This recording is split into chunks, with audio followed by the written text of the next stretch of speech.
धन्यवाद, बहुत धन्यवाद। अच्छा ये बताइए कि नवादा में क्या करने जा रहे हैं, कहाँ हुंकार भरेंगे और क्या क्या कुछ करेंगे? देखिए, ऐसी कोई बात नहीं है, हम लोग हर जगह ऐसा कार्यक्रम कर रहे हैं और नवादा इस कड़ी में है। पहले भी हम लोग यात्रा निकाले हैं, अब सम्मेलन कर रहे हैं। मैं आपके माध्यम से अपने कार्यकर्ताओं का, नवादा के जिला अध्यक्ष और जितने भी नवादा के कार्यकर्ता हैं, सबको धन्यवाद देना चाहते हैं कि पार्टी को झंडा ले करके जन जन तक जाने का कोशिश किए हैं। हमने जिन असूलों पर हम की रचना हो उसका पालन हम लोग कर रहे हैं और इस तरह कार्यक्रम होते रहेगा। जो उत्साह हमने देखा है और जो भीड़ की शकल आप देखेंगे, जैसे आपने बोला कि आंधी पानी सब आया हुआ, उसके बाद भी जनता आ रही है, तो लगता है कि हमने जो कार्य छेड़ा है, हमने जो काम के लिए आगे बढ़े हैं, हम का जो नारा है वो नारा बुलंद हो रहा है और जनता तो जाग रही है। मतलब हम ये समझें कि एनडीए की तरफ से हम की सीट पक्की है क्या नवादा वाली? देखिए, वो सीट की पक्की है कि नहीं, इस पर हम कोई अभी बात नहीं करना चाहते हैं, विवाद का मामला। लेकिन हम अपनी तैयारी कर रहे हैं और हर जगह तैयारी कर रहे हैं। जहां हम लोग को लड़ने का मौका मिलेगा वहां पूरे मुस्तैदी से और पूरे सही तरीके से पूरे ताकतवर हम की उपस्थिति नजर आएगी। ठीक है, दिल्ली गए थे, पीएम मोदी के साथ भी मुलाकात हुई, गृह मंत्री के साथ भी मुलाकात हुई, कुछ तो बात हुई होगी, कुछ तो डील पक्की हुई होगी। कब खोलिएगा राज? अरे डील नहीं होती है। देखिए, हम लोग सब एक साथ मिलकर चलने की बात किए हैं और हम एनडीए के पार्ट हैं और एनडीए के जब पार्ट हैं तो निश्चित तौर पर चुनाव भी करेंगे। चर्चा हो रही है 3 सीट।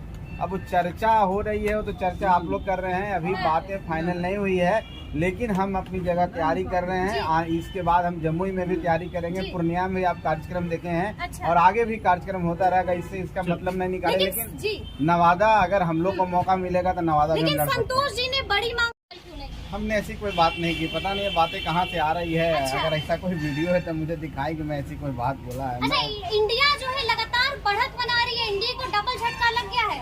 राहुल गांधी को राहत मिली, नीतीश कुमार जीत गए। अब नीतीश कुमार जीते हैं कि हारे हैं तो आप खुद समझना चाहिए। नीतीश कुमार जी खुद प्रधानमंत्री कैंडिडेट थे। जब राहुल गांधी जी बरी हुए हैं तो स्वाभाविक तौर पर बड़ी पार्टी है, वो कैंडिडेट होंगे। नीतीश कुमार जी तो परेशान हम नजर आ रहे होंगे, अब सोच रहे होंगे कि जिस मकसद से हम आए हैं संयोजक बनने के लिए, प्रधानमंत्री या कैंडिडेट बनने के लिए, वो पूरा नहीं होगा। उनका जो सपना था चकनाचूर हो गया। आ गया है, चाहे वो केंद्रीय स्तर पर बात करें चाहे राज्य स्तर की बात करें। संतोष सुमन क्या कहेंगे? देखिए, विपक्षी पार्टियां हैं, महागठबंधन बनाई है, अभी एक नेता के तलाश में है, वो तो कहेंगे ही। लेकिन हम इतना ही कहते हैं कि देश में एक ही प्रधानमंत्री हैं और आने वाले समय में वही प्रधानमंत्री रहेंगे जिनका नाम नरेंद्र भाई मोदी है।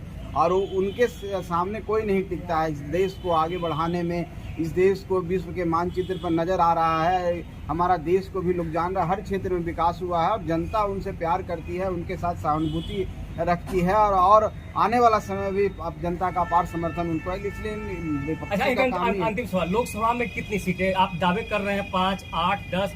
क्या लगता है लोकसभा को लेकर जिस तरह से आप छोड़ के आए, महागठबंधन का साथ छोड़े, आप महागठबंधन गए थे, आप एमएलसी बने और उसके बाद जिस तरह से जीतन राम मांझी ने कहा, आपने भी कहा था पटना में कि पार्टी को नीतीश कुमार खत्म करना चाहते हैं, विलय करने की बात थी। लेकिन अब क्या लगता है कि एनडीए में आकर कितनी सीटें प्रधानमंत्री मोदी की तरफ से? देखिए, सीट का मामला नहीं है, मामला है कि हमारा सम्मान होना चाहिए। हम जिन उसूलों के साथ काम करते हैं वो उसूल कायम रहना चाहिए। जनता के हितों की जो आवाज़ हम आगे बढ़ाए हैं, जनता की आवाज़, गरीब की आवाज़ दबनी नहीं चाहिए।